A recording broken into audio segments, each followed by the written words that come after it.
الحمد لله وحده والصلاة والسلام على من لا نبي بعده أما بعد فأعوذ بالله من الشيطان الرجيم بسم الله الرحمن الرحيم فذكر بالقرآن من يخاف وعيد عن علي بن أبي طالب رضي الله تعالى عنه قال قال رسول الله صلى الله عليه وسلم ألا إنها ستكون فتنة قلت وما المخرج منها يا رسول الله قال كتاب الله فيه نبأ ما قبلكم وخبر ما بعدكم وحكم ما بينكم هو الفصل ليس بالهزل من تركه من جبار قسمه الله ومن ابتغى الهدى في غيره أذله الله وهو حبل الله المتين وهو الذكر الحكيم وهو الصراط المستقيم هو الذي لا تزيغ به الأهواء ولا تلتبس به الألسنة ولا يشبع منه العلماء ولا يخلق عن كثرة الرد ولا ينقضي عجائبه هو الذي إذ سمعته الجن حتى قالوا إنا سمعنا قرآنا عجبا يهدي إلى الرشد فآمنا به من قال به صدق ومن عمل به أجر ومن حكم به عدل ومن دعا إليه هدي إلى صراط مستقيم رواه الإمام الهمام الترمذي في جامعه صدق الله العظيم وبلغنا رسوله النبي الأمي الكريم ونحن على ذلك لمن الشاهدين والشاكرين والحمد لله رب العالمين۔ معزز دوستو، آج 28 مارچ 2021 روز اتوار ہے۔ آپ کے یہاں جامع مسجد مدنی رائیونڈ ضلع لاہور میں حضرت مولانا کلیم اللہ کی دعوت پرخلوص پر قرآن اور صاحب قرآن کے عنوان سے معنون کانفرنس میں چند گزارشات پیش کروں گا۔ آپ سے ایک ہی گزارش ہے کہ آپ توجہ میری طرف رکھیں، میری آنکھوں میں آنکھیں ڈال کر بات سنیں تو انشاءاللہ میں آپ کا وقت ضائع نہیں ہونے دوں گا۔ یہ سارے دروازے بند ہیں، یہ ایک دروازہ کھلا ہے، اس کو بھی بند کر دیں تاکہ باہر کی آواز اندر نہ آئے۔ ایک ساتھی اٹھ کے اس دروازے کو بند کر دیں۔ نہیں جو باہر ٹھہرنے دیں، اندر نہ بلائیں۔ جزاک اللہ۔ بس میرا ایک مزاج ہے، میں اپنے بیانات میں نعرے نہیں لگواتا، یہ یاد رکھیں، اس لیے آپ میرے بیان کو سبق سمجھ کے سنیں۔ میں بعض اوقات ایک جملہ کہا کرتا ہوں، وہ یہ ہے کہ ہم اللہ کے گھر میں بیٹھ کے اللہ کی بات کریں تو بہت بہتر ہے۔ میرا موڈ خراب ہو جاتا ہے کوئی میرے بیان میں میرا نعرہ لگا دے تو۔ یہ یاد رکھیں، ہم نے 9 گھنٹے کا میں نے سفر کیا، میں 1 بجے سے پہلے گھر سے چلا ہوں، غالباً 9 گھنٹے کا 9.5 گھنٹے کے میں مسلسل سفر سے آیا ہوں، تو میں نے اللہ کے لیے کیا ہے، آپ کے لیے نہیں کیا۔ اگر میں اپنی ذات کے نعرے لگوانے کے لیے سفر کروں تو راستے میں ایکسیڈنٹ میں مر گیا تو یہ حرام موت ہوگی۔ کیا فائدہ بندہ 9 گھنٹے کا سفر کرے اور اپنی ذات کے لیے کرے؟ جان ہتھیلی پہ رکھ کے بندوں نے دنیا میں جانا ہوتا ہے۔ میں کبھی پریشان نہیں ہوتا، مجھے بہت خوشی ہے کہ انہوں نے مجھے دعوت نہیں دی۔ میں جلسوں میں اسٹیجوں پر دعوت لینے کو اپنے لیے بوجھ سمجھتا ہوں۔ یہ مفت کا تکبر دل میں پیدا ہوتا ہے۔ آپ سب کو پتہ ہے ایک مولوی صاحب آئے گا، بیان کر جائے گا، وہ ٹھیک حضرت مولانا علامہ فہامہ نہ، بندہ ہوتا ہے خواہ سے شیطان دل میں شیطانیت ڈال کے، لوگ ثواب کے لیے آئے ہوتے ہیں، مولوی اپنا ایمان برباد کر کے چلا جاتا ہے۔ اپنے بارے میں تو میں کہتا ہوں، کسی اور کے بارے میں کچھ نہ ہو، میرے دل میں تکبر پیدا ہوتا ہے کہ مجھے دعوت دے۔ تو اللہ کے لیے آپ لوگ اور انٹرنیٹ پر سماعت کرنے والے میرے تمام سامعین سے گزارش ہے، مجھے جلسوں میں بلائیں تو مجھے دعوت نہ دیا کریں، بس سامنے بیٹھ کر میں بسم اللہ کر لینا ہے۔ کوئی پہچان لے تو بھی ٹھیک ہے، نہ پہچانے تو بھی ٹھیک ہے، اس میں ایسی ویسی کوئی بات نہیں ہوتی۔ اللہ کے لیے بندہ کام کرے گا نا تو پھر بندہ 1 گھنٹہ بات کرے، 2 گھنٹہ کرے، آدھا گھنٹہ کرے تو وہ اللہ والی بات ہوگی، اس میں غیر اللہ کی بات نہیں ہوگی۔ تو اسی لیے میری آپ سے گزارش ہے، اب باہر سے آواز آئے یا کوئی بندہ آئے، آپ نے پیچھے نہیں دیکھنا، آپ نے مجھے دیکھنا ہے۔ آپ کی توجہ ہل گئی، میں بات نہیں کر پاؤں گا، آپ کو پتہ ہو، پھر مجھے دعا کرانا آتی ہے، پھر آپ کہیں گے اس بندہ آیا تھا اس نے بات نہیں کی تھی۔ اس کی وجہ بہت آسان ہے، 1 گھنٹہ آپ تقاضا دبا کر بیٹھے، میں گھر سے چلا ہوں الحمدللہ باوضو چلا ہوں، آپ کے سامنے بیٹھا ہوں باوضو بیٹھا ہوں، میرے لیے کوئی مسئلہ نہیں ہے۔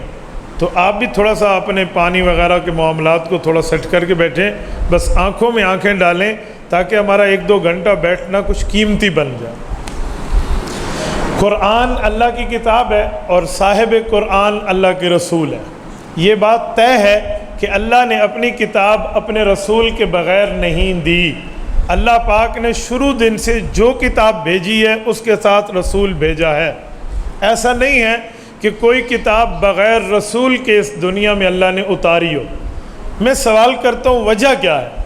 جب اللہ قرآن دیتے ہیں ساتھ صاحب قرآن دیتے ہیں، تورات دیتے ہیں ساتھ صاحب تورات دیتے ہیں، انجیل دیتے ہیں ساتھ صاحب انجیل دیتے ہیں، اللہ زبور نازل کرتے ہیں ساتھ صاحب زبور حضرت داؤد دیتے ہیں۔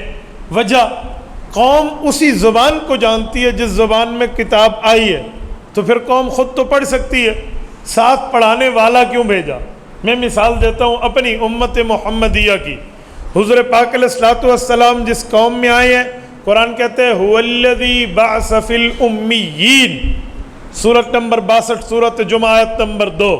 امیین کا معنی عربی، اللہ نے عربی زبان والوں میں حضور پاک کو نبی بنا کر بھیجا۔ میرا سوال ہے جب قوم عربی ہے اور قرآن انا انزلناہ قرآنا عربیہ، قرآن کی زبان بھی عربی ہے، جب قوم اور کتاب کی زبان ایک ہے تو اللہ قرآن ہی نازل کرتے، ساتھ صاحب قرآن کی ضرورت کیا تھی؟ اللہ قرآن دیتے ہاں بھی پڑھ لو تو بندے پڑھ لیتے۔ حضرت ابو بکر جیسا عربی دنیا میں دکھائیں، حضرت عمر و عثمان و حیدر جیسا کوئی عربی مجھے دکھائے، ایسا کوئی نہیں ہے رضی اللہ عنہم۔ تو اللہ نے قرآن کے ساتھ صاحب قرآن کیوں بھیجا؟ اگر یہ نظریہ میں سمجھ آ جائے تو بہت سے اشکالات ختم ہو جائیں گے۔ بنیادی وجہ یہ ہے کہ اللہ رب العزت نے جو کتاب بھیجی ہے، جو قرآن نازل فرمایا ہے، جس وحی کو اتارا ہے، اس وحی میں کیا کیا کیا کہا گیا ہے اس کو عربی زبان والا نہیں جانتا، اللہ کا رسول جانتا۔ کیوں؟ بعض اوقات لفظ ہوتا ہے مطلب وہ نہیں ہوتا کہ کیوں ہے، کس لیے ہے، اس کے لیے بولنا، سننا، دیکھنا، سمجھنا ضرورت پڑتی ہے۔ آپ کہیں گے کیسے؟ اب سنیں، میں ایک جملہ بولتا ہوں، آپ مجھے بتانا اس کا مطلب کیا ہے۔ میں آپ کو کہتا ہوں موبائل آ گئی، اب اس کا 2 مطلب ہیں۔ نمبر 1 یہ موبائل آ گیا، نمبر 2 پولیس کی گاڑی آ گئی۔ اب لفظ ایک ہے، موبائل آ گئی ہے، اگلا سمجھے گا فون سیل ہے، یہ پولیس کی گاڑی ہے۔ لفظ ایک ہے، مطلب 2 ہے۔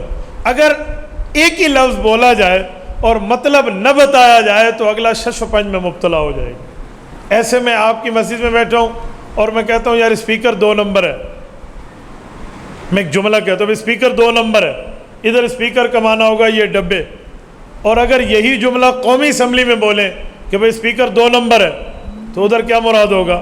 وہ ایم این اے جو سب کا کنٹرولر ہے۔ ایسا ہے یا نہیں ہے؟ اب دیکھو لفظ ایک ہے، مطلب کئی ہے۔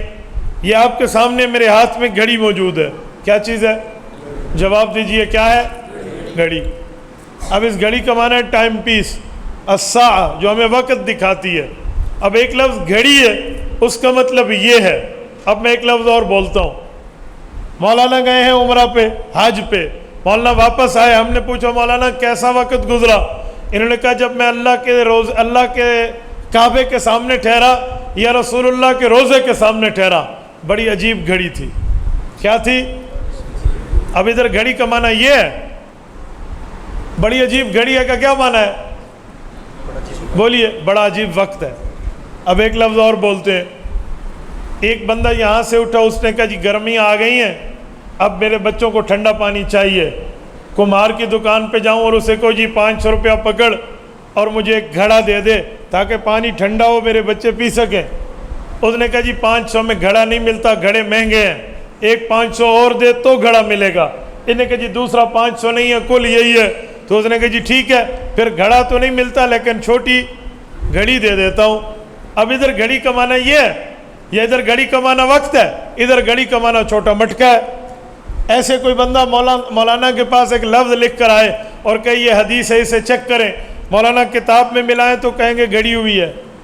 اب حدیث گھڑی ہوئی کا مطلب جھوٹی بات ہے، اب لفظ ایک ہے مطلب کئی ہے، تو جب ایک لفظ کے کئی مطلب ہیں تو زبان والے کو بھی لفظ لکھ کے دے دو، وہ مطلب کیوں ہے زبان والا بھی نہیں سمجھے گا جب تک سمجھانے والا نہیں ہوگا۔ تو قرآن اللہ نے دیا، تورات اللہ نے دی، زبور اللہ نے دی، انجیل اللہ نے دی، لیکن ان کتب کے اصحاب کتب ساتھ بیچ کے بتایا کہ ان میں نے کیا کہا ہے یہ صاحب کتب بتائیں گے۔ تو قرآن کے ساتھ صاحب کتاب، صاحب قرآن کو جوڑا گیا، اس کی وجہ کہ قرآنی علوم کا مطلب کیا ہے۔ قرآن کریم میں کئی آیات ایسی ہیں جو آیات اگر حضور پاک کے سمجھانے والی حدیثوں کو اس کے تناظر میں نہ سمجھا جائے وہ آیتیں سمجھ نہیں آتی۔ میں ایک آیت پیش کر رہا ہوں، توجہ رکھنا۔ وَإِثْمُهُمَا أَكْبَرُ مِن نَفْعِهِمَا، فرمایا شراب کا فائدہ کم ہے، نقصان زیادہ ہے۔ تو اس کا کیا مطلب؟ فائدہ کم ہے، چلو پی لو، کبھی کبھی پی لو، فائدہ کم ہے، کوئی پینے لگ جائے گا، اگلا حیران ہوگا بھئی شراب تو حرام تھی، یہ قرآن میں کیا لکھا ہوا؟ ایک آیت اور پیش کرتا ہوں، یا ایھا الذین آمنوا لا تقربوا الصلاۃ وانتم سکارا، نماز کے وقت شراب نہیں پینی، اس سے پتہ چلا عام حالات میں پی لو۔ ایک اور آیت قرآن کریم کی ہے، انما الخمر والمیسر والانصاب والازلام رجس من عمل الشیطان فاجتنبوہ، شراب حرام ہے، اس سے بچ جاؤ۔ بابا تین باتیں ہیں، ایک میں لکھا ہے فائدہ کم ہے، نقصان زیادہ ہے، ایک میں لکھا ہے نماز کے ٹائم پہ نہ پیو، ایک میں لکھا ہوا ہے نہیں بالکل نہیں پینی۔ ہم کس کو مانے؟ یہ قرآن کے لفظ صاحب قرآن سمجھائے گا۔ اگر صاحب قرآن نہیں ہے ہمیں قرآن کریم کی آیت کما حقو سمجھ نہیں آ سکتی۔ حضور پاک کی تشریح رکھیں گے، بات کھل کے سامنے آئے گی۔ بھئی بات یہ تھی، حضور پاک سے پہلے لوگ شراب پیتے تھے، قرآن اترنے سے پہلے شراب کو کولڈ ڈرنک، پیپسی، کوک اور 7 اپ کی طرح پیا جاتا تھا، اسے حرام نہیں مانتے تھے۔ رب العزت نے اسے حرام کرنا چاہا تو بندوں کی طبیعتوں کا خیال رکھا کہ یہ طبیعت میں شراب رچ بس گئی ہے، اگر ایک ہی حکم میں کہہ کر ٹو دا پوائنٹ بات کر دی جائے شراب حرام ہے، طبیعتیں نہیں مانیں گی، اگرچہ حکم مانیں گے طبیعت پر گرانی ہوگی، بوجھ ہوگا، تکلیف ہوگی، دقت ہوگی، اسی لیے ایستا ایستا حکم دیا جائے تو اللہ نے پہلی آیت اتاری وَإِثْمُهُمَا أَكْبَرُ مِن نَفْعِهِمَا، لوگوں شراب میں فائدہ کم ہے، نقصان زیادہ ہے۔ جو بڑے بڑے سنجیدہ لوگ تھے، اجلہ صحابہ تھے، وہ اس اشارے سے سمجھے شراب چھوڑ دی۔ جب اللہ نے دیکھا مزاج بننا شروع ہوا تو دوسری آیت اتاری لا تقربوا الصلاۃ وانتم سکارا، نماز کے ٹائم پہ نہ پیو۔ اس وقت کثرت صحابہ نے چھوڑ دیا کہ ہم تو ہر وقت نماز میں ہیں، یا صبح ہے یا ظہر ہے یا عصر ہے یا مغرب ہے یا عشاء ہے یا نوافل ہے، چاشت ہے، اوابین ہے، تہجد ہے یا اسی طرح اشراق ہے، ہر وقت نماز میں ہے۔ تو جب نماز میں ہو منع ہو گیا بالکل ہی چھوڑ دو۔ ایک عرصہ گزرا، جب بالکل مزاج بن گیا، پھر تیسرا اور آخری حکم اترا انما الخمر والمیسر والانصاب والازلام رجس من عمل الشیطان فاجتنبوہ۔ اے لوگو، جس کو چھوڑا تھا کہ فائدہ کم نقصان زیادہ، جسے چھوڑا تھا نماز میں استعمال نہیں کرنا، اب اس کا قلیل و کثیر حرام ہے، اب اس کا تھوڑا زیادہ حرام ہے، ایک قطرہ بھی نہیں پینا، یہ شیطان کی ترتیب ہے، اس سے ہٹ جاؤ۔ یہ رسول اللہ کے زمانے میں صحابہ نے ہمیں بتایا ہے، یہ 3 آیتیں علیحدہ علیحدہ وقت پہ اتری، علیحدہ علیحدہ زمانے میں اتری، علیحدہ علیحدہ معاملات پہ اتری۔ پہلی طبیعت بنائی، پھر مزاج بنایا، پھر حکم دیا۔ اگر صاحب قرآن کی تشریح سامنے نہ ہو یہ قرآن کی آیتیں سمجھ نہیں آ سکتی، اسی لیے قرآن کے ساتھ صاحب قرآن کو جوڑا گیا۔ میں ایک مثال اور دیتا ہوں تاکہ بات نکھر کے سامنے آئے کہ قرآن کے ساتھ صاحب قرآن کا جوڑ کیسا ہے۔ دیکھا نا سناٹے میں گفتگو کتنا فائدہ ہے. آپ کے بھی کان دکھتے میرے بھی دکھتے. نعرہ تکبیر لوگوں کو مسئلہ بھول جاتا مولوی نے کہا کیا. اس لیے میں نعرے وارے کا قائل نہیں ہوں. نعرے لگانے ہیں تو میدان جہاد میں لگاؤ. یہاں کیا بیٹھ کے ہم نے یہاں مسئلہ بندہ ذہن نشین کرے. توجہ. ورنہ لوگ کہتے ہیں اجی نعرے تے بڑے لگے نے مسئلہ ککھ دے کوئی نہیں پتا. گھر میں جائیں اگر بیگم پوچھ لے نا بھئی آج لیٹ آئے ہیں جی مولوی صاحب کا درس قرآن تھا, مولوی صاحب نے کیا کہا, نعرے بڑے لگے نے, سبحان اللہ بڑی ہوئی ہے, اگے پیچھے کوئی نہیں پتا بھی کی آخیا مولوی صاحب. تو اس لیے آپ مسئلہ ذہن میں نہ ناراض نہ ہونا. جو نعرے لگوائیں وہ جانے, ان کا مزاج جانے, میں کسی پہ رد نہیں کرتا. یہ میرا مزاج ہے, یہ میری نیڈ ہے جو میں آپ کی خدمت میں رکھ رہا ہوں. سناٹے میں گفتگو اللہ کی قسم اتنی خوشی سے کرتا ہوں نا, میں مائنڈلی بالکل فریش ہوتا ہوں کہ یار بندہ بات سمجھ رہا ہے. جب شور شرابہ ہو رہا تو کچھ بھی سمجھ نہیں آتا, کچھ بھی بندے کے پلے نہیں پڑتا. ایک ہوتا ہے خطیب, ایک ہوتا ہے وکیل. خطیب چاہتے ہیں شور ہو, وکیل چاہتے ہیں ہمارے دلائل سنو اور سناٹا ہو. ہم خطیب نہیں ہیں. آپ کو میری کسی معاملے سے خطابت جھلکتی نظر نہیں آئے گی. میں مذہب کی وکالت کے طور پہ چند باتیں آپ کی خدمت میں بطور دلیل اتاروں گا. توجہ. ایک آیت میں اور پیش کر رہا ہوں جس سے سمجھ آئے گا کہ صاحب قرآن نہ ہو تو سمجھ نہیں آ سکتا. سنن نبی داؤد کی روایت ہے, حضرت ابو ایوب انصاری رضی اللہ عنہ موجود ہے. ترکی میں جہاد ہو رہا ہے. قسطنطنیہ جسے استنبول کہتے ہیں, یہ فتح کی جنگ ہے. حضرت معاویہ رضی اللہ عنہ کا دور ہے. صحابہ کرام ایشیا سے چلے ہیں, مدینہ منورہ سے, شام سے, مکہ مکرمہ سے, بر اعظم کراس کر کے بر اعظم یورپ میں انٹری ہے اور قسطنطنیہ کی جنگ شروع ہے. اس جنگ میں ایک عجیب واقعہ پیش ہوا. جو امیر ہیں وہ عبد الرحمن بن خالد بن ولید رضی اللہ عنہما, خالد ابن ولید کے بیٹے حضرت عبد الرحمن بن خالد ہیں, مسلمانوں پہ امیر ہیں. ایک نوجوان نے دیکھا کافروں کا جم گٹھا ہے اور کفار مسلمانوں پہ حملہ آور ہونا چاہتے ہیں. اس مسلمان نے تلوار اٹھائی, دائیں بائیں دیکھا اور کہا لوگو مجھے معاف کرنا, اس جم گٹھے سے مجھے جنت کی خوشبو آ رہی ہے. وہ کافروں کے مجمع میں گھسا, دو تلواروں سے دو دھاری لڑتا رہا. بڑے کافر سور ماؤں کو فنار کیا, آخر میں خود شہید ہو گیا.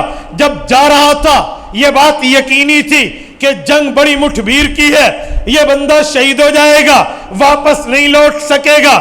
جب یوں جا رہا اور شہید ہو کے آیا تو ایک شخص بیٹھے تھے, انہوں نے قرآن کریم کی آیت پڑھ دی کہ اللہ فرماتے ہیں وَلَا تُلْقُوا بِأَيْدِيكُمْ إِلَى التَّهْلُكَةِ وَأَحْسِنُوا إِنَّ اللَّهَ يُحِبُّ الْمُحْسِنِينَ. کہا لوگو رب فرماتا ہے وَلَا تُلْقُوا بِأَيْدِيكُمْ إِلَى التَّهْلُكَةِ, تمہیں نظر آ رہا ہو یہ ہلاکت ہے, تمہیں نظر آ رہا ہو یہ بربادی ہے, تمہیں نظر آ رہی ہو یہ میرا ستیہ ناس ہو جائے گا, تو وہاں خود کو اپنے ہاتھوں سے ہلاکت میں مت ڈالو بلکہ اچھائی اختیار کرو, کیونکہ اللہ نیکی کرنے والوں کو پسند کرتے ہیں. تو وہ کہنے لگا القا نفسہ الی التہلکہ, اور اس نوجوان نے آ کے جذبات سے مغلوب ہو کے خود کو ڈال دیا ہلاکت میں اور یہ شہید ہو گیا. یہ کیسی شہادت ہے, اس نے تو خود کو ہلاک کر ڈالا. جب اس نے یہ لفظ کہا, بظاہر آیت پڑھ دی, تو حضرت ابو ایوب انصاری رضی اللہ عنہ میزبان رسول جن کا اصل نام خالد ہے, یہ بھی اس جنگ میں شریک تھے. ان کی قبر مبارک آج بھی استنبول میں. میں پچھلے ماہ اپنے سفر میں استنبول میں ان کی قبر پہ حاضر ہوا ہوں. اللہ کی قسم ایک رونگٹے بندے کے کھڑے ہو جاتے ہیں. ایک پورا بر اعظم اس بندے نے اونٹ پر کراس کیا, اور اتنا کراس کر کے یہ بندہ ترکی دوسرے بر اعظم یورپ کے حصے میں آ کر دفن ہے. میں نے وہاں دیکھا ہے کہ یہ گیٹ آف یورپ ہے یا gate of Asia. Asia cross کر کے, باسفورس کراس کر کے, اس سمندر کے بعد جا کے حضرت ابو ایوب انصاری کی قبر ہے, جو بر اعظم ایشیا نہیں ہے, بر اعظم یورپ ہے. اس وقت ان کی عمر 85 سال تھی. 85 سال کی عمر میں یہ شخص موت شہادت لینے, اللہ کے دین کی تبلیغ اور دعوت کو پھیلانے کے لیے اس بندے نے ہزاروں کلومیٹر کا سفر کیا. اندازہ لگاؤ کہ ہم تک یہ دین پہنچا کیسے ہے. آج ہمیں دین کی قدر نہیں ہے نا. ہمیں گھر بیٹھے ماں نے کہا پڑھ بیٹا کلمہ, ہم نے کہا جی پڑھو کلمہ لا الہ الا اللہ محمد رسول اللہ. ہمیں نہیں پتہ یہ کلمہ کتنی محنتوں سے ہم تک آیا, یہ دین کتنا آیا. توجہ, حضرت ابو ایوب انصاری بیٹھے تھے. حضرت ابو ایوب انصاری نے اس شخص کی زبان سے سنا, حیران ہوئے کہ یہ آیت کو کیسے فٹ کر رہا ہے. آیت میں لکھا ہوا ہے اپنے آپ کو ہلاکت میں نہ ڈالو, تو یہ جہاد کرنا کوئی ہلاکت میں ڈالنا ہے. تو انہوں نے کہا بیٹا ماہ ادھر آ. وہ چھوٹا ادھر آیا, کہا قرآن کی آیت اس شہید پہ کیسے فٹ کر رہے تھے اس کی مخالفت میں. یہ آیت ایسے نہیں ہے. ہاذہ الآیہ نزلت فی معشر الانصار, یہ آیت ہم پہ اتری ہے, ہم انصاری تھے, ہمیں پتہ اس کا بیک گراؤنڈ کیا ہے, اس کا پس منظر طے منظر پیش منظر کیا ہے, یہ آیت کیوں اتری ہے ہمیں پتہ ہے. اس صحابی نے اور اس شخص نے اس صحابی رسول سے پوچھا آپ ہی بتائیں پھر آیت کا کیا مطلب. فرمایا ایسا ہوا ہم میں سے کچھ لوگوں نے ارادہ کیا کہ اب ہم جہاد پہ نہیں جائیں گے, اللہ کے دین کو پھیلانے نہیں جائیں گے, بلکہ گھر میں رہیں گے کچھ عرصہ, کھیتی باڑی کریں گے, مال کمائیں گے, پھر دیکھیں گے دین کی باتیں. تو اللہ کو یہ ہمارے ارادے ناپسند ہوئے کہ دیکھو رسول اللہ تم میں موجود ہیں صلی اللہ علیہ وسلم, حضور پاک موجود ہیں, وہ دین کی دعوت کو پھیلانے کے لیے تمہیں اللہ کے راستے میں بھیجتے ہیں, اور تم چھوڑ کر گھر میں بیٹھنا چاہتے ہو. تو آیت اتری وَلَا تُلْقُوا بِأَيْدِيكُمْ إِلَى التَّهْلُكَةِ, اے گھر میں نہ بیٹھو, یہ اپنے آپ کو ہلاکت میں ڈالنا ہے. کہا بیٹا یہ بندہ تو گھر میں نہیں بیٹھا, اس نے تو جہاد کے لیے سفر کیا ہے اور خود کو اللہ کے دین پر فدا کیا ہے, اس پر یہ آیت فٹ نہیں ہوتی. اس نے کہا جی جزاک اللہ آپ نے مجھے سمجھایا. میری بات کا مطلب قرآن عربی, وہ لوگ بھی عربی لیکن سمجھ نہ سکے, کیوں؟ اس قرآن کے ساتھ صاحب قرآن کا ہونا لازم ہے. وہ سمجھائیں گے اس کی تشریح کیا ہے.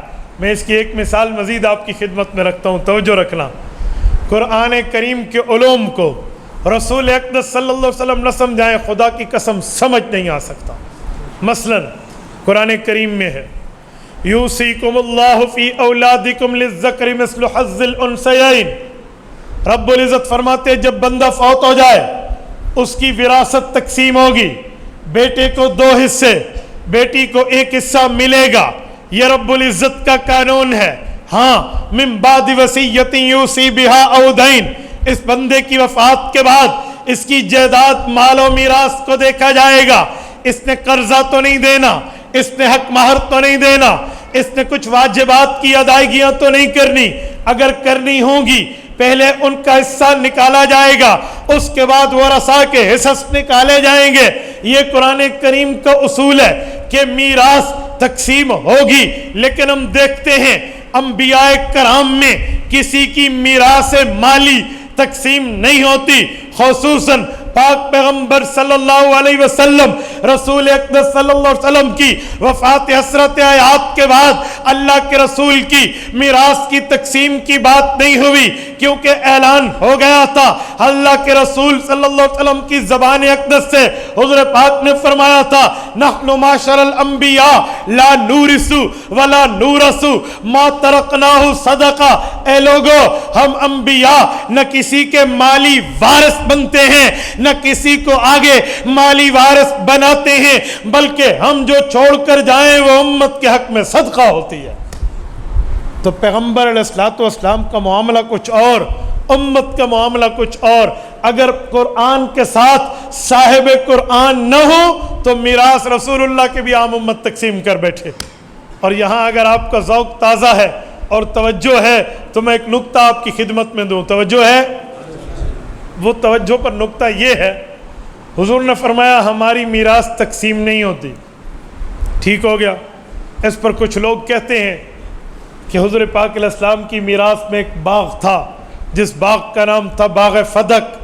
وہ باغ حضور پاک علیہ السلام کی اولاد کا حق تھا, اور حضور پاک کی وفات کے بعد سیدہ کائنات سیدہ فاطمۃ الزہرا رضی اللہ تعالی عنہا نے مطالبہ بھی کیا تھا کہ مجھے باغ فدق دے دیا جائے, پر ابو بکر صدیق رضی اللہ عنہ نے نہیں دیا تھا. حاشیہ چڑھانے والے محشی یار لوگ یہ بھی کہتے ہیں کہ صدیق حق کھا گیا تھا, پیغمبر کی بیٹی کا میں وہاں یہ بات کر رہا ہوں. سنیے پیغمبر علیہ السلام کے وارثین کتنے ہیں؟ رسول اللہ کی 7 اولادیں ہیں، حضور پاک کی 4 بیٹیاں ہیں، حضور پاک کے 3 بیٹے ہیں. بڑی بیٹی کا نام سیدہ زینب ہے، دوسری بیٹی کا نام سیدہ رقیہ ہے، تیسری بیٹی کا نام سیدہ ام کلثوم ہے، چوتھی بیٹی کا نام سیدہ فاطمہ ہے رضی اللہ عنہن. پیغمبر علیہ السلام کے 3 فرزند ہیں. بڑے کا نام قاسم ہے، دوسرے کا نام عبداللہ ہے، اسے طیب و طاہر مطیب و مطاہر کہتے ہیں، اور تیسرے کا نام ابراہیم ہے. جب اللہ کے رسول کی دنیا سے رخصتی کا وقت آیا، حضور پاک دنیا سے جانے لگے. پیغمبر کی 7 اولادوں میں پیغمبر اسلام کی 6 اولادیں دنیا سے رخصت ہو گئی تھی. 3 بیٹیاں بھی فوت ہو گئی تھی، تینوں بیٹے بھی فوت ہو گئی تھے. ایک حضرت فاطمہ الزہرا پیغمبر کی چوتھی اور چہیتی بیٹی اس دھرتی پہ زندہ سلامت تھی. کہتے ہیں اس کا حق ابو بکر صدیق کھا گیا. میں نے کہا جی بات پوری کریں، سچ پورا بولیں، جملہ مکمل دیکھیں، تصویر کا دونوں رخ دیکھ کر بات کریں تو بات بنتی نظر آتی ہے. ہوا یہ تھا حضور پاک کی وفات حسرت آیات کے بعد حضرت فاطمہ الزہرا نے پوچھا، امیر المؤمنین وقت جانشین پیغمبر خلیفۃ المسلمین امت کے امام حضرت ابو بکر صدیق کے ہاں لکھ کر بھیجا کہ مجھے میرے والد کا جو میراث کا حق ہے وہ مجھے دیا جائے. حضرت ابو بکر صدیق نے پوچھا آپ کو زمینیں چاہیے تو میری جس زمین پہ آپ انگلی رکھیں گی وہ زمین آپ کے قدموں میں نچھاور کر دوں گا. انہوں نے کہا جی مجھے زمین نہیں چاہیے، مجھے صرف میرے ابو کی نشانی وراثت کے طور پہ چاہیے. حضرت اماں فاطمہ کو حضرت صدیق اکبر نے جواب دیا، حضرت اماں فاطمہ کو بتایا کہ آپ جس پیغمبر کی بیٹی ہیں اسی پیغمبر آپ کا بھی والد اور نبی ہے، ہمارا بھی نبی ہے. اسی نبی پاک کا فیصلہ میں آپ کو سنا دوں. آپ اپنے خاوند علی المرتضیٰ سے پوچھ لیجئے، پیغمبر کریم کے شفیق چچا حضرت عباس ابن عبد المطلب سے پوچھ لیجئے رضی اللہ عنہم. حضور پاک نے فیصلہ فرمایا تھا، نحن معاشر الانبیاء، ہمارا فیصلہ یہ ہے ہم انبیاء کی جماعت ہیں، لا نورثو ولا نورثو، نہ میں اپنے ماں باپ سے جائیداد کا وارث بنا تھا نہ میری اولاد جائیداد کی وارث بنے گی. کیونکہ نبی کی نشانی علامت پہچان تعارف یہ ہوتا ہے، نہ وہ وارث بناتا ہے نہ وہ وارث بنتا ہے، بلکہ جو کچھ چھوڑ کے جائے وہ امت کے حق میں صدقہ ہوتی ہے. اے فاطمہ الزہرا پیغمبر کی چہیتی بیٹی، اب بتائیں میں حضور کے فیصلے کو توڑوں، آپ کو میراث دوں یا حضور کے فیصلے کو برقرار رکھوں؟ اماں تو راضی رہی، فیصلے پر برقرار ہونے کا اشارہ دیا. صدیق نے پیغمبر کے فیصلے کو نافذ کر دیا، صدیق نے حق نہیں کھایا.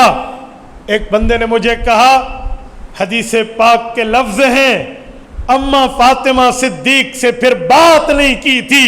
اگر ابو بکر نے حق نہیں کھایا تھا تو کیوں پھر بات نہیں کی تھی؟ میں نے کہا بیٹا جب بندے کے دماغ میں تعصب موجود ہو، ضد موجود ہو، اناد موجود ہو، ہٹ دھرمی موجود ہو، پھر بندے کو عقل، علم، دین، شریعت، ایمان، اسلام اور حق بات سمجھ نہیں آتی. یاد رکھو دن کی روشنی میں کالا چشمہ لگاؤ گے سفید چیز بھی کالی نظر آئے گی، اور جب شریعت کو پڑھو، صحابہ کو پڑھو، اہل بیت کو پڑھو، دین اسلام کو پڑھو تو محبت کی اینک لگایا کرو، نفرت کی نہیں. پھر مسئلہ سمجھ آئے گا. اماں فاطمہ نے بات نہیں کی تھی اسی مسئلے کے بارے میں، یہ پوری بات ہے. بھئی جب مسئلہ کلیئر ہو گیا تو پھر بات نہیں کی، اس کا مطلب اماں فاطمہ راضی ہو گئی تھی اور تو آج بھی اعتراض کرتا پھر رہا. اور اگلا جملہ کہوں، اماں فاطمہ ابو بکر صدیق کے لیے تو غیر محرم ہے، نہ محرم ہے. نہ محرم سے بات نہ کرنا یہ پیغمبر کی بیٹی کی عزت ہے. نہ محرم سے گفتگو نہ کرنا بغیر ضرورت کے یہ اماں فاطمہ کی ناموس، طہارت و تطہیر کی دلیل ہے، نہ کہ اماں فاطمہ کے خلاف ہونے کی دلیل ہے. بھائی کیسا جملہ کہا جا رہا. اور میں یہاں سمجھانے کے لیے ایک بات کرتا ہوں، توجہ ہے. اگر ابو بکر صدیق حق کھا گئے تھے تو میں پوچھ سکتا ہوں کہ حضور پاک کے وارثین اگر بنتے تو اور وارث کون کون ہوتا؟ حضور کی بیویاں وارث نہ بنتی؟ بولیے جس بیوی سے اولاد ہو قرآن کہتا ہے فلہا سمن 8واں حصہ، اور جس سے اولاد نہ ہو فلہن الربع مما ترکن قرآن کریم نے واضح کہا اس کے لیے ربع ہے، چوتھا حصہ ہے، چوتھائی ہے۔ تو صدیق اکبر کی بیٹی بھی پیغمبر کی بیوی ہے، حضرت عائشہ حضرت عمر فاروق کی بیٹی پیغمبر کی بیوی ہے سیدہ حفصہ، اس سمیت باقی 9 امہات المؤمنین موجود تھی۔ حضور پاک کی وفات کے وقت سیدہ صفیہ موجود ہیں، ام المؤمنین جویریہ موجود ہیں، ام المؤمنین زینب بنت جحش موجود ہیں، ام المؤمنین حضرت اما عائشہ صدیقہ، حضرت حفصہ رضی اللہ تعالیٰ عنہن۔ پیغمبر علیہ السلام کی میراث میں میراث تقسیم ہوتی تو ابو بکر اپنی بیٹی کو بھی حصہ دیتے، باقی بیویوں کو بھی دیتے۔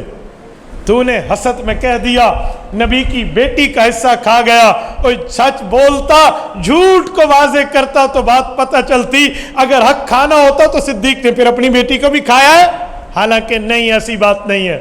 اور ایک جملہ کہہ کر بات کلیئر کر رہا ہوں، جب ابو بکر صدیق نے پیغمبر کو اپنی لخت جگر نکاح میں دی تھی حضرت عائشہ تو 400 درہم حق مہر طے تھا، صدیق اکبر نے جیب میں حق مہر گن کے رکھ لیا تھا، حضور پاک کی خدمت میں پیش کیا تھا، یا رسول اللہ یہ حق مہر میری طرف سے آپ کو ہدیہ ہے، آپ حق مہر ادا کر دیجئے۔ جو ابو بکر پیغمبر کی جیب سے خرچہ نہیں ہونے دیتا، یہ نبی کی بیٹی کا حق کھا گیا تھا، شرم سے ڈوب مرنے کے مترادف ہے۔ میں کہتا ہوں بڑی چیز تو دور، بوتل کے ڈھکنے میں چلو بھر پانی لے کر ڈوب مرنے کے مترادف ہے۔ جس نے تن من دھن نبی پر لگا دیا اس پر الزام لگاتے ہوئے کہا بھئی یہ میراث کھا گیا تھا۔ اچھا آخری بات اسی مسئلے پر کرتا ہوں، اگر ابو بکر میراث کھا گئے تھے تو باغ فدق کوئی ایک روٹی کا نوالا تو نہیں تھا کہ اسے یوں ایک نوالا بناؤ اور چل کھا جاؤ۔ باغ فدق تو زمین ہے، عقار ہے، جائیداد ہے، 13 کھجور کے درختوں کا لگا ہوا باغ ہے۔ یہ باغ کسی پانی نے تو نہیں بہا لیا تھا۔ ابو بکر کے بعد جب حضرت علی المرتضیٰ کا 4تھے نمبر پر دور آیا تھا تو ابو بکر صدیق کے اس فیصلے کو علی نے برقرار کیوں رکھا تھا؟ حضرت علی المرتضیٰ نے کیوں برقرار رکھا؟ حضرت علی المرتضیٰ چاہتے تو کہتے آؤ میرے بیٹو حسن اور حسین، شہزادگان جنت، خاتون جنت حضرت فاطمہ کے لخت جگر آؤ، اب تمہاری ماں تو نہیں رہی، ماں والا حصہ وصول کر لو۔ علی نے نہیں دیا۔ اس سے پتہ چلا جو فیصلہ ابو بکر کا وہ فیصلہ علی حیدر کرار کا۔ اور حضرت علی کے بعد امام حسن امیر المؤمنین وقت بنی، اگرچہ 6 ماہ میں انہوں نے خلافت حضرت معاویہ کو ڈونیٹ کر دی تھی۔ میری بات کا مطلب یہ ہے امام حسن نے اپنا حصہ کیوں نہیں لیا تھا کہ میری ماں کا حصہ ہے مجھے دے دو؟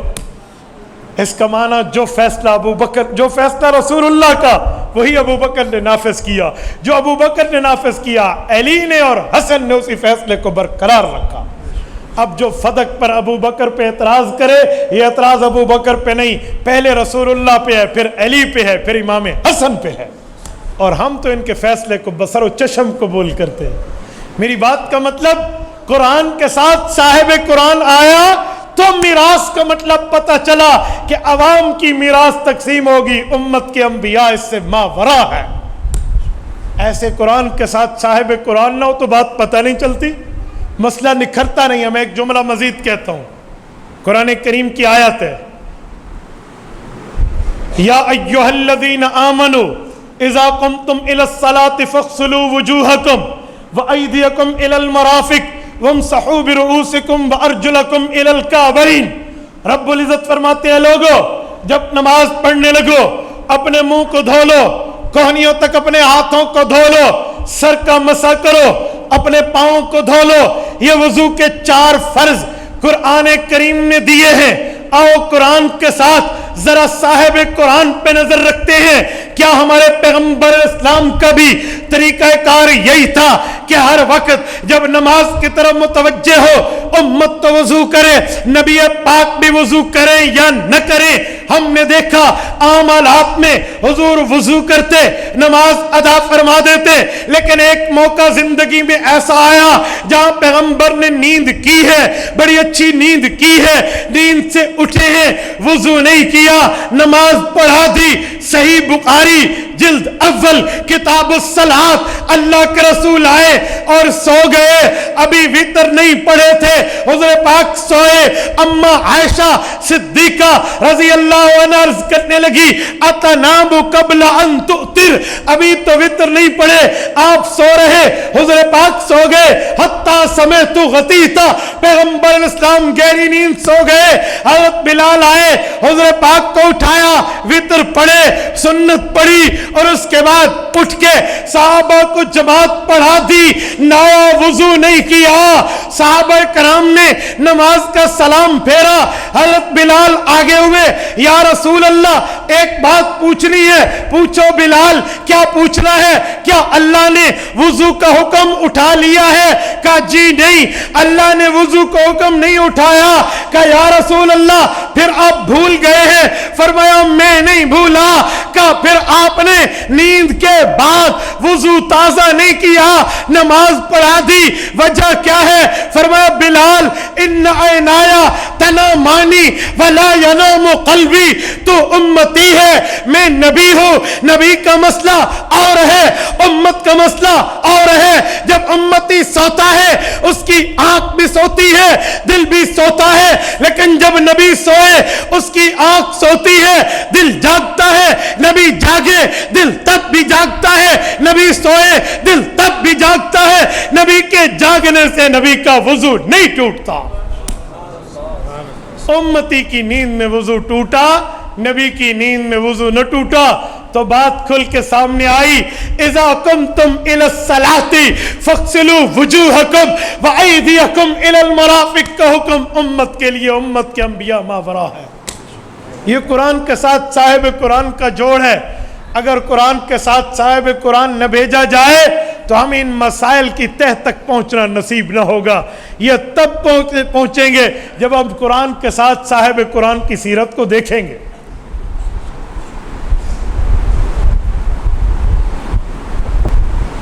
آپ کی توجہ ہے؟ میری عادت کس سے سنانے کی نہیں ہے۔ آپ نے قرآن صاحب قرآن پہ شاید خطاب تو سنی ہوگی، میں علمی گفتگو آپ کے انداز میں کر رہا ہوں، توجہ رکھنا۔ اب قرآن کے ساتھ صاحب قرآن آیا تو یہ مسائل کھلے۔ اگر آپ کی توجہ ہے تو میں اس پر ایک مزید سمجھانے کے لیے ایک جملہ کہہ رہا ہوں، ہے توجہ؟ وَأَنزَلْنَا إِلَيْكَ الذِّكْرَ لِتُبَيِّنَ لِلنَّاسِ مَا نُزِّلَ إِلَيْهِمْ۔ قرآن کریم نے رسول اقدس کی ذمہ داری، ڈیوٹی بتائی ہے کہ قرآن کریم آپ کے لیے، آپ کے اوپر اترا، امت کو کیا حکم دیا ہے اس کی تشریح آپ نے کرنی ہے۔ اس سے بات کھل کے سامنے آئی کہ قرآن کریم کے احکامات کا مطلب، وضاحت، تشریح، تفسیر، تعویل، ایکسپلینیشن، یہ رسول اللہ کی ذمہ داری ہے، اور رسول اللہ نے کر کے دکھائی ہے۔ قرآن کی کوئی آیت ہو اس کی تشریح کیسی ہے، یہ تشریح رسول اللہ نے کر کے دکھائی ہے۔ میں اس پر آپ کی خدمت میں بطور دلیل ایک مسئلہ پیش کر رہا ہوں۔ 7 ستمبر 1974 کی لیجسلیٹو اسمبلی تھی، سوال اٹھا کہ قادیانی بھی خود کو مسلمان کہتے ہیں اور حضور پاک کے بعد نایا نبی مانتے ہیں، یہ اگر مسلمان ہے اور نایا نبی مان کر بھی مسلمان ہے تو پھر شریعت کی کیا حیثیت ہے جس میں لکھا ہوا ہے کہ حضور کے بعد نایا نبی پیدا نہیں ہوگا؟ انہیں مانے یا قرآن مانے، انہیں مانے یا حضور کا فرمان مانے؟ سوالات اٹھ چکے تھے۔ اس سے پہلے امیر شریعت سید عطا اللہ شاہ بخاری رحمۃ اللہ علیہ کی 10,000 نوجوانوں کی شہادت کی قربانی لگ چکی تھی۔ یہ آپ کے لاہور کی مسجد وزیر خان کی گلیاں، خدا کی قسم وہاں کی نالیاں مسلمانوں کے خون سے بہتی تھی، یہ عالم ہو چکا تھا۔ اب بات اسمبلی تک آئی تو اس وقت کی قومی اسمبلی میں جو اس وقت کے سربراہان تھے، اپوزیشن میں قائد ملت اسلامیہ حضرت مولانا مفتی محمود رحمۃ اللہ علیہ تھے، اور حکومت وقت میں جناب ذوالفقار علی بھٹو تھے، اللہ اس کی بھی مغفرت فرمائے۔ اس نے بہت بڑا ختم نبوت پہ کارنامہ سر انجام دیا تھا۔ انہوں نے طے کیا آپس میں کہ قادیانیوں کو کیوں نہ اسمبلی بلایا جائے۔ میں قادیانی ایم این اے تو ہے نہیں، اسمبلی میں ایم این اے ہو سکتا ہے، تو اس کے لیے خاص ایک آرڈر جاری کیا گیا، ایک پروسیجر وضع کیا گیا کہ غیر ممبر بھی ممبر اسمبلی کی جگہ آ کر گفتگو کر سکتا ہے۔ خصوصی اجازت ملی اور قادیانیوں کو بلایا۔ امت مسلمہ میں اس وقت پوری دنیا میں، اب تمام اسلامی ممالک میں قادیانی کافر اقلیت آ چکے ہیں، اس وقت اس دھرتی پہ ایک ملک بھی نہیں تھا جہاں قادیانیوں کو کافر لکھا گیا۔ یہ پہلا ملک اسلام ہے جہاں یہ آواز اٹھی تھی۔ انہیں بلایا گیا اور انہیں فل صفائی کا موقع دیا گیا۔ 13 دن انہیں بٹھایا گیا اور ان سے پوچھا گیا کہ اپنے اسلام کی دلیل دو، مسلمان ہونے کا ثبوت دو، مؤمن ہونے کا ایویڈنس پیش کرو۔ 13 دن تک یہ مرزا قادیانی کی جھوٹی نبوت پر ایک دلیل بھی پیش نہ کر سکے۔ کچھ اوٹ پٹانگ، کوئی لولی لنگڑی باتیں کی تھی، ان میں ایک بات قرآن اور صاحب قرآن کے حوالے سے میں آپ کی خدمت میں کرنے لگا ہوں۔ جب ان سے پوچھا گیا کہ آپ کے پاس دلیل کیا ہے، تو انہوں نے آیت ختم نبوت پڑھی۔ آیت ختم نبوت جس میں حضور کو آخری نبی بتایا گیا ہے، انہوں نے اس کا معنی چینج کیا، بدلا اور کہا اس کا معنی نبوت جاری ہے۔ آیت کیا ہے؟ قرآن کہتا ہے وَخَاتَمَ النَّبِيِّينَ، رسول اللہ آخری نبی ہیں۔ خاتم کا معنی مہر لگ جائے تو مہر آخر میں لگتی ہے، تو ان بےمانوں نے ایک اور معنی کیا کہ وَخَاتَمَ النَّبِيِّينَ کا معنی حضور نبیوں پر مہریں لگائیں گے، لہذا حضور نے مرزا غلام احمد قادیانی پہ مہر لگائی ہے، یہ نبی بن گیا۔ تو جب انہیں یہ معنی پیش کیا تو مولانا مفتی محمود رحمۃ اللہ علیہ نے قرآن کی آیت کو صاحب قرآن کی تشریح پیش کر کے ان کی چوری کو پکڑ لیا اور فرمایا کہ اگر خاتم النبیین کا معنی ہے نبیوں پر مہر ہے اور نبوت جاری رہے گی، تو یہ آیت نہ تم پہ اتری ہے نہ مجھ پہ اتری ہے۔ یہ آیت کس پہ اتری ہے؟ بولیے، رسول اللہ کی ذات اقدس پہ۔ جب حضور کی ذات اقدس پہ اتری تھی، صحابہ اور اہل بیت نے سنا تھا، تو ان سے پوچھ لیتے ہیں، وہ صحابہ اور اہل بیت بتا دیں گے اس آیت کا مطلب کیا ہے۔ آخری نبی یا نبوت جاری ہے؟ پوچھیں، اٹھائیں حدیثیں، صحابہ اور اہل بیت نے کیا بتایا۔ جب مفتی صاحب نے بات کی تو مرزا ناصر جو تھا نا، مرزا قادیانی کا پڑپوتا، اس کا منہ بجھ گیا۔ میں سمجھانے کے لیے کہتا ہوں، اس کے چہرے پر نحوست ایسے اتری، پہلے 11:45، پھر 12، پھر 12:15، پھر 12:30 بج گئے۔ کہتے ہیں منہ پہ 12 بج گئے، خالی 12 نہیں، فل کلاک بج گیا تھا، مکمل کی مکمل گھڑی۔ اب پھنس گیا کہ میں نے جھوٹا ترجمہ تو کیا ہے، اگر حضور پاک کے صحابہ کی بات بتا دی جائے گی کہ خاتم النبیین کا مطلب کیا ہے، تو بات میں چوری پکڑی جائے گی۔ تو مفتی محمود رحمۃ اللہ علیہ نے حدیث پاک پیش کر دی مسند البزار سے کہ حضور پاک علیہ السلام نے فرمایا ہے انا آخر الانبیاء وانتم آخر الامم۔ آیات قرآنی کا مطلب یہ ہے میرے بعد نبی نایا نہیں آئے گا، تمہارے بعد امت نائی نہیں آئے گی۔ تو مفتی صاحب نے کہا قرآن کو صاحب قرآن کی تشریح سے سمجھے تو مسلمان سچا، اور قرآن کو اس کے پیٹ سے سمجھے تو قادیانی سچا۔ اب بتائیں، تو قادیانی کی ذریت کو ٹھڈے مار کر اس عملی سے بگایا گیا تھا کہ یہ چوری پکڑی گئی تھی ان کی، اور آج ملک میں ختم نبوت کے تحفظ پہ قانون موجود ہے، اس کی وجہ کہ قرآنی علوم کو صاحب قرآن کی تشریح سے سمجھا تھا۔ یہ 6 مثالیں میں نے آپ کی خدمت میں سمجھانے کے لیے دی ہیں تاکہ آپ ایک بات کو پروف کر سکیں کہ قرآن اور صاحب قرآن کا کیا تعلق ہے۔ یہ میں نے کیوں کہا کہ قرآن کریم سے پہلے تورات اتری عبرانی زبان میں، موسیٰ علیہ السلام کی قوم بولتی تھی عبرانی زبان، تو تورات آئے، حضرت موسیٰ ساتھ کیوں آئے تھے؟ انجیل اتری عبرانی میں، حضرت عیسیٰ علیہ السلام کی قوم بولتی تھی عبرانی، تو حضرت عیسیٰ ساتھ کیوں آئے؟ ایسے قرآن اترا عربی میں، حضور پاک کی قوم عربی بولتی تھی، حضور ساتھ کیوں آئے؟ وجہ یہ ہے ان کتب میں کیا لکھا ہے وہ اللہ کے رسول بتائیں گے، ہم نے ایسے نہیں ماننا۔ تو میرے دوستو، اسی لیے قرآن کے ساتھ صاحب قرآن کا ہونا ضروری ہے، یہ بات یاد رکھیں۔ فرقہ واریت کی جڑ کٹ جائے گی اگر قرآن کی آیت کے ساتھ تشریح رسول اللہ کی پیش کی جائے. پھر فرقے نہیں بنتے، پھر طبقے نہیں بنتے، پھر کفر کی مشینیں نہیں چلتی، پھر لڑائی فساد دھنگا مشتی 1.5 انچ کی مسجد نہیں بنتی جب قرآن کے ساتھ صاحب قرآن کو مان لیا جائے. اور میرے دوستو، یہ قرآن اور صاحب قرآن کی تشریح آپ کو یہ مدارس دیں گے. جس مدرسے سے آج حافظ اور حافظات یہ جو پڑھ کے نکل رہی اور نکل رہے ہیں، یہ بھی تو کسی کی اولاد ہے، ان کو تو بھی کسی نے پڑھایا ہے یا کسی نے پڑھوایا ہے. مبارکباد کے مستحق ہیں یہ میری بچے اور بچیاں جنہوں نے قرآن کریم کو اپنے سینے میں سجایا ہے. ان کے والدین مبارکباد کے مستحق ہیں، اساتذہ معاونین مبارکباد کے مستحق ہیں کہ جن لوگوں نے تعاون کیا ہے ان کا پیسہ اس بات پہ لگا ہے کہ وہ دین کے لیے لگ گیا اور سج گیا. کیوں؟ جو چیز اللہ کے لیے لگ جائے وہ بچ جاتی ہے، اور جو مال بچ جائے وہ نئی قیامت میں ملے گا. میں ایک سمجھانے کے لیے مثال دیتا ہوں. بکری ذبح ہوئی اور اماں عائشہ نے بانٹنی شروع کر دی رضی اللہ عنہا. حضور پاک علیہ السلام گھر آئے، دیکھا ایک بکری کی ٹانگ بچی ہوئی تھی، سب غریبوں کو مل گیا، ابھی یہ رہتی تھی. تو سمجھانے کے لیے پوچھا عائشہ کیا بچا؟ کہا یا رسول اللہ ایک ٹانگ بچی، باقی ساری بکری ختم. فرمایا نہیں، باقی ساری بکری بچی، ایک ٹانگ ختم. اماں نے کہا یا رسول اللہ بانٹا میں نے ہے، ایک ٹانگ بچی باقی ختم. فرمایا نہیں، باقی ساری بکری بچی، ایک ٹانگ ختم. کہا میں نہیں سمجھی، آپ ہی سمجھا دیں. کہا عائشہ جو اللہ کے لیے لگ گیا وہ ہمیں آخرت میں ملے گا تو بچ گیا، اور جو بچ گیا وہ آخرت میں نہیں ملے گا، وہ ختم ہو گیا.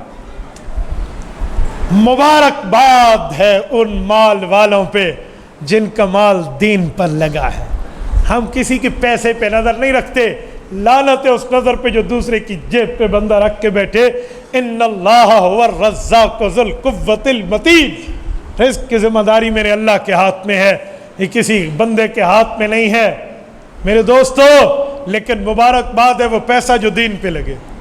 آج لوگ پیسہ رکھتے ہیں، جمع کرتے ہیں، گن کے اپنے پاس رکھتے ہیں، اور روزانہ گنتے ہیں آج کتنا ہو گیا. نہ زکوٰۃ کا پتہ، نہ صدقات کا پتہ، نہ اللہ کے راستے میں لگانے کو پتہ. آؤ میں قرآن کریم پڑھتا ہوں. جو پیسہ جمع کرے اور گن کے رکھے اور رب العزت کے دربار پہ خرچ نہ کرے وہ کون ہے؟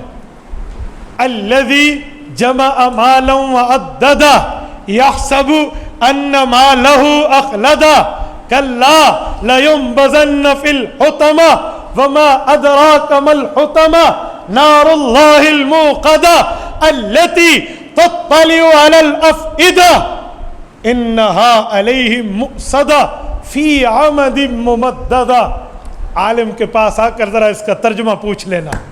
الذی مثال اس شخص کی، جمع مالا جس نے مال جمع کیا، وعددہ اور اسے گن کے رکھا، آج اتنے آج اتنے آج اتنے، کاؤنٹنگ کی، یحسب اور گمان کیا، ان مالہ اخلدہ کہ یہ پیسہ میرے پاس ہمیشہ رہے گا. فرمایا کلا ہرگز نہیں، ہرگز نہیں. تو نے قبر پہ جانا ہے، پیسہ پچھلوں نے لے لینا. کلا تو نے رب کے راستے میں نہیں دیا تھا، لَيُنبَذَنَّ فِي الْحُطَمَةِ تجھے اور تیرے پیسے کو جہنم میں پھینکا جائے گا. وَمَا أَدْرَاكَ مَا الْحُطَمَةِ آپ کو پتہ ہے وہ جہنم کیسی؟ نار اللہ الموقدہ، وہ اللہ کی سلگائی ہوئی آگ ہے، التی تطلع علی الافئدہ جو پہلے دلوں کو جلا دے گی.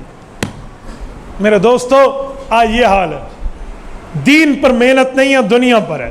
یہ جو لفظ ہے نا کلا لینبذن فی الحطمہ، یہ لفظ کلا پر بھی ایک بہت زبردست ایک جملہ سناتا ہوں. کلا کا معنی ہوتا ہے ہرگز نہیں، امپاسبل، ناممکن ہے، نہیں ہو سکتا، اس معنی میں استعمال ہوتا ہے. یہ قرآن کریم میں کس جگہ ہے کس جگہ نہیں ہے. ظالم حکمران تھا حجاج بن یوسف، اس نے 3 بندوں کو گرفتار کیا تو پیچھے سے ایک خاتون انہیں چھڑوانے آئی. ایک اس کا والد تھا، ایک اس کا خاوند تھا، ایک اس کا بیٹا تھا. یہ ظالم اس خاتون کو کہتا ہے ان میں سے ایک کو چھوڑوں گا، یہ کروں گا وہ کروں گا. انہوں نے کہا جی تینوں چھوڑ دے. آخر کہا اچھا اگر میں ان کو نہ چھوڑوں.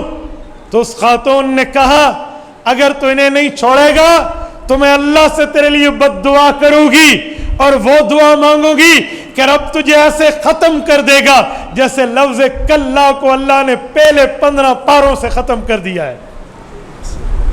تو اس نے کہا قرآن کے حافظوں کو بلاؤ.